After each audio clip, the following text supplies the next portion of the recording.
Pemirsa, Presiden Joko Widodo mendukung upaya pencarian KRI Nanggala 402 dan 53 awak TNI tetap dilanjutkan. Presiden mengajak masyarakat untuk memanjatkan doa agar pencarian kapal membuahkan hasil.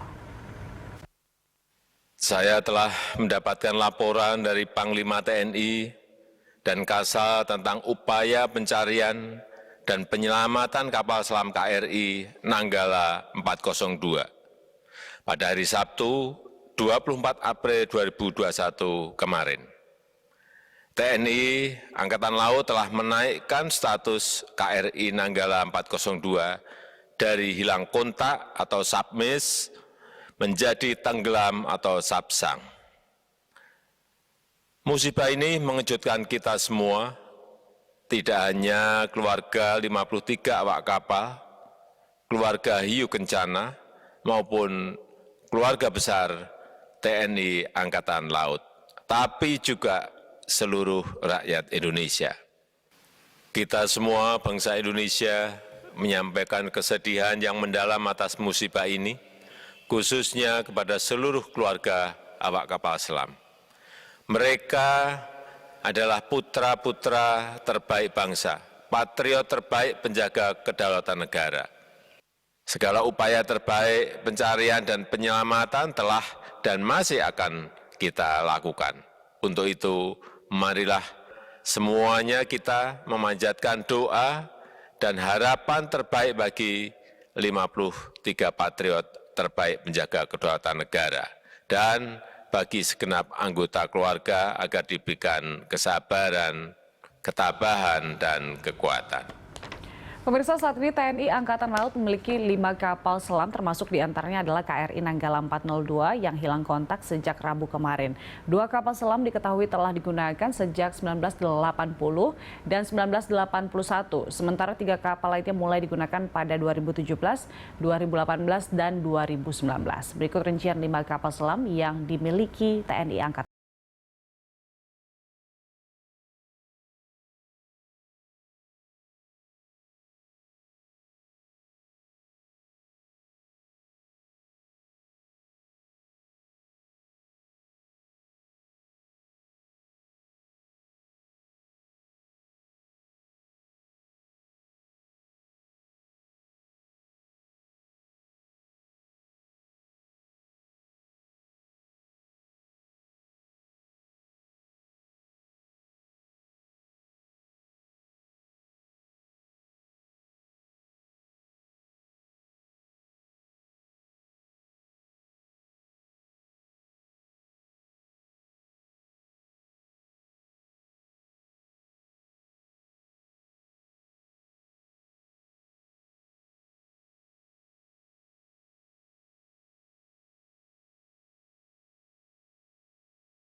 Ya, pemirsa, kita lanjutkan dialog kita. Saya ingin ke Pak Nono. Pak Nono, kalau kita memang tidak punya kapal selam untuk penyelamatan, pada saat Anda bertugas dulu, mekanisme penyelamatan apa yang disiapkan? Begini, kita membeli alutsista itu bukan hanya kayak beli mobil begitu. Pasti ada sistem yang terkait dengannya. Jadi pemeliharaannya, mulai dari yang secara mandiri di kapal itu sendiri maupun ada bengkelnya sendiri, kemudian ada juga kita bekerja sama jangka panjang dengan pembuatnya kapal itu atau negara lain yang punya kompeten ke situ. Karena Nanggala ini buatan Jerman. Ya. Tapi overhaul 2006 dan 2012 itu di Korea. Ini menjadi catatan bagi kita. Dalam usia 40 tahun lebih ini, idealnya pemeliharaan itu paling tidak ada setiap tahun seperti apa, 5 tahun seperti apa, 10 tahun seperti apa. Ya, kalau kita lihat yang terakhir 2012 artinya sudah mendekati 10 tahun. Sudah mendekati 10 tahun, apakah ini berjalan dengan baik atau tidak. Ini kita bicara sistem, ya. Faktanya seperti itu. Kita tidak ada saatnya untuk saling menyalahkan, bukan. Saat ini kita bukan saling menyalahkan, tapi korban 53 prajurit dan berapa anggaran uang negara yang diperlukan untuk membeli alutsista ini dengan sistemnya itu bukan hal yang kecil. Ini uang rakyat yang harus dipertanggungjawabkan oleh semua pihak. Saya ulangi, oleh semua pihak. Dan ini harus menjadi kajian buat kita bersama. Apakah ini human error dalam arti kata profesionalisme prajuritnya, atau material error yang ada kaitannya tentu dengan yang di atas. Nah, sehingga memang dalam membeli peralatan, saya setuju dengan dari LIPI tadi, Mbak Putri tadi, bahwa kepentingan prajurit itu di atas segala-galanya. Dan sudah saatnya kalau kita membeli peralatan yang baru, memang mau tidak mau harus diwujudkan. Terutama misalnya yang berisiko tinggi. Saya ulangi, yang berisiko tinggi, kapal selam, pesawat udara, tank amfibi. Ini tidak bisa parkir kalau trouble. Yang lainnya bisa parkir. Oleh karena itu pertimbangan-pertimbangan sekecil apapun harus kita hindari. Kalau akan terjadi risiko. Tadi saya katakan peristiwa kapal selam Amerika itu hanya selobang jarum.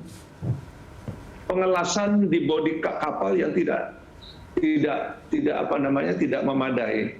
Apalagi sistem barat ini tidak kotak-kotak. Tadi saya katakan kapal selam Rusia terkotak-kotak. Jadi kalau bocor di sini, dia terkotak-kotak.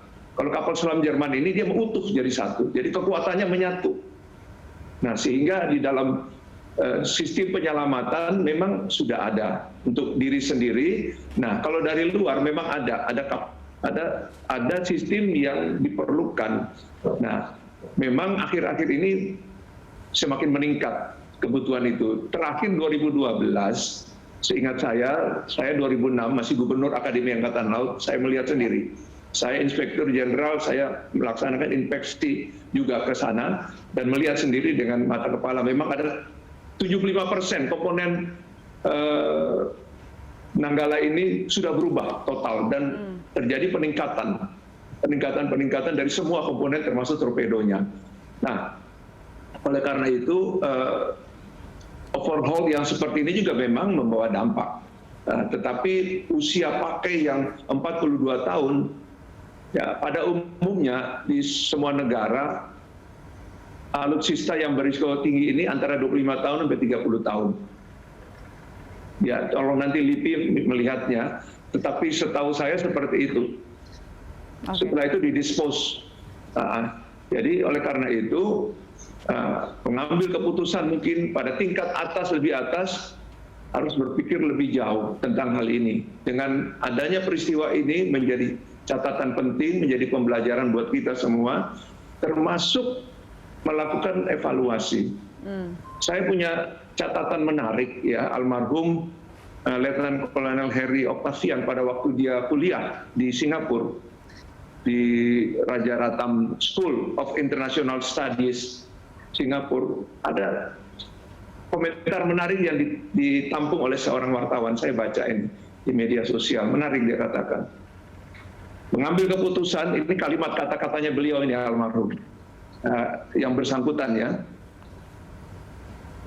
harus mengambil keputusan yang benar-benar memikirkan TNI dan prajuritnya agar tidak mengorbankan prajurit. Ini ada kalimat yang menarik, saya catat betul ini. Kata-kata Komandan Kapal KRI Cakra, Letnan Kolonel Harry Octavian.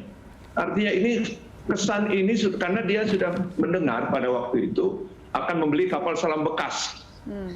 Ya, saya dengar juga ada keluhan-keluhan dan ini menjadi catatan kita. Kalau kita membeli kapal bekas harus dipertimbangkan betul tentang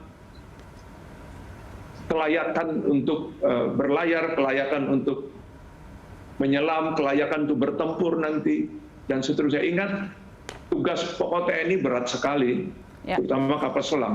Baik. Keutuhan wilayah, kedaulatan negara, dan martabat negara dipertaruhkan. Baik. oleh para prajurit di lapangan. Oleh karena itu, semua pengambil keputusan dan kebijakan, baik eksekutif maupun legislatif, saya di Senayan sekarang, sebagai wakil rakyat, punya hak untuk bicara apa saja.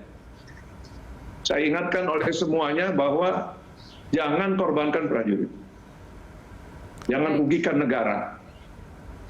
Kira-kira begitu. Baik, artinya memang untuk mekanisme penyelamatan ini ternyata selama ini yang disiapkan itu adalah dari dalam kapal itu sendiri ya Pak Nono ya. Saya ke Mbak Diandra, apakah memang ada dari dalam kapal, ada komponen di situ, memang mungkin ada secara detail mungkin saya tidak sampai mengetahui itu, tetapi saya juga karena sering ada di kapal selam maupun dari yang saya ketahui bahwa ada sistem memang untuk dia bisa menolong dirinya sendiri dalam keadaan darurat. Tetapi dengan blackout, apakah sistem ini bekerja atau tidak? Kan ini persoalan. Satu. Yang kedua, Amerika, Argentina, Prancis, Jerman, catatan saya itu semuanya tidak ada yang selamat. Oke, saya ke yang Amerika yang lalu itu 2,5 bulan baru ditemukan. 2,5 bulan kira-kira. Jadi kira-kira bulan April dia tenggelam, tepatnya tanggal 10, munculnya tanggal 25 Juni. Bukan muncul, diketahui. 2,5 bulan. Ini contoh. Amerika dengan semua peralatan yang begitu canggih. Baik. Saya ke Mbak Diandra, apakah memang dari sistem penyelamatan kapal selam kita ini memang bisa dikatakan kurang, Mbak Diandra, menurut Anda? Ya, kalau dari kapalnya sendiri sih, tadi seperti yang Pak Nono sampaikan ya, ini saya nggak tahu persisnya, tapi saya duga itu kan kapal itu menurut informasi juga hanya bisa mencapai kedalaman 200 meter. Sementara ini berada di titik 850 meter, kurang lebih kedalamannya 4 kali lipat daripada kemampuannya. Dalam konteks itu kapal sendiri juga, apalagi tadi diceritakan Pak Nono itu sebagai satu kesatuan ya, tidak ada kompartementasi itu bagaimana dia bisa menahan tekanan air saja itu udah satu tantangan yang cukup berat. Jadi saya curiga itu juga sulit untuk para prajurit untuk melakukan evakuasi emergensi ya dari kapal itu sendiri. Jadi mungkin itu sulit dilakukan. Tapi yang kedua tadi terkait dengan bantuan dari luar ya, tadi ya ROV yang lain-lain itu tadi yang seperti sudah informasi yang beredar dari mantan kepala KNKT itu, memang kita belum punya alatnya. Jadi itu nanti kalau mungkin perlu ada pengadaan sebagai satu bagian, bisa dari MEF atau pengadaan lain lagi dari Basarnas, nanti mungkin bisa jadi satu bahan evaluasi sama-sama di Komisi 1 ya, di DPR nanti. Tapi sebenarnya yang penting di luar dua hal itu, menurut saya kita sekarang memang perlu fokus dulu kepada operasi rescue, penemuan dan penyelamatan ini.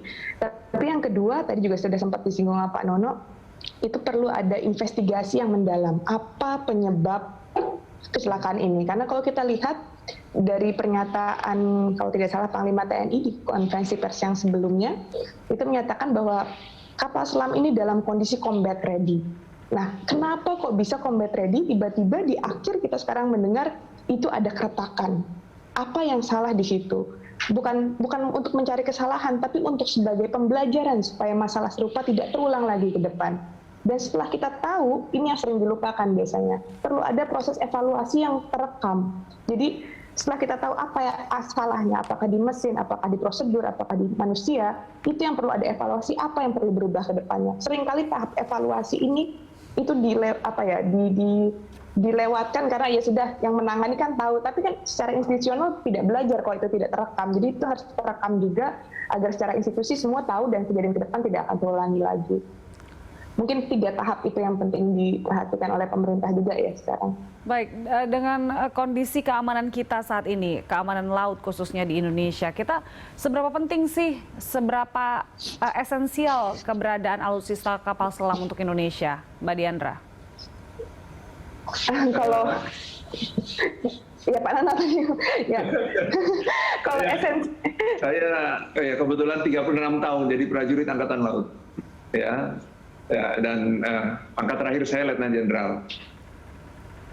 Banyak jabatan yang juga saya lalui, jadi merasakan betul bagaimana kondisi Angkatan Laut, kekuatan Angkatan Laut saat ini, keamanan di laut. Dan kita pernah memang jaya di masa lalu, nenek moyang kita jaya di laut. Kemudian di tahun 60-an kita termasuk yang terkuat di belahan selatan, nomor 4, nomor 5 di dunia, dengan 12 kapal selam. Ya, saat ini ya kita mengerti kekuatan kita seperti apa. Sebagai sebuah negara maritim terbesar di dunia, idealnya kan harus memiliki kekuatan yang memadai. Ingat, keamanan dengan kesejahteraan, prosperity dengan security itu ibaratnya dua sisi mata uang. Salah satu lembar saja uang itu tidak berharga apa-apa. Ingat, ini kata-kata dari Jenderal TNI LB Murdani. Saya ingat persis, beliau mengatakan masalah security dan prosperity ibaratnya dua sisi mata uang. Satu lembar saja dengan satu sisi tidak berarti itu uang. Artinya, kesejahteraan kita ini harus dipukul dengan sistem keamanan yang memadai. Sebagai idealnya sebuah negara maritim, kekuatan maritim ini harus kuat. Nah, dalam hitungan beberapa pakar, ya saya membaca juga kesimpulan sementara adalah paling tidak kita memiliki 12 kapal selam. Nah, artinya kalau 12 kapal selam dengan pendukungnya, dengan kapal permukaan, karena Angkatan Laut itu punya beberapa kemampuan. Dia bertempur di permukaan, dia bertempur di bawah permukaan, bagaimana dia mendispersi kekuatan marinir dan kekuatan lainnya dari laut ke darat, kemudian didukung oleh komponen pangkalan dan udara. Nah, ini sistem yang tidak bisa dihindari. Sebagai sebuah kekuatan yang mengcover sistem keamanan di laut. Nah, dan keamanan di laut ini memang penting. Sebagai sebuah negara maritim terbesar di dunia. Saya kira ini menjadi catatan kita. Jadi kembali ke tadi, kapal selam ini sangat strategis. Satu kapal selam sangat bernilai besar terhadap kekuatan itu sendiri. Baik, negara maritim harus punya kekuatan maritim yang memadai. Nanti saya akan minta komentar juga dari Mbak Diandra usai jeda. Pemirsa tetaplah bersama kami di Landstalk.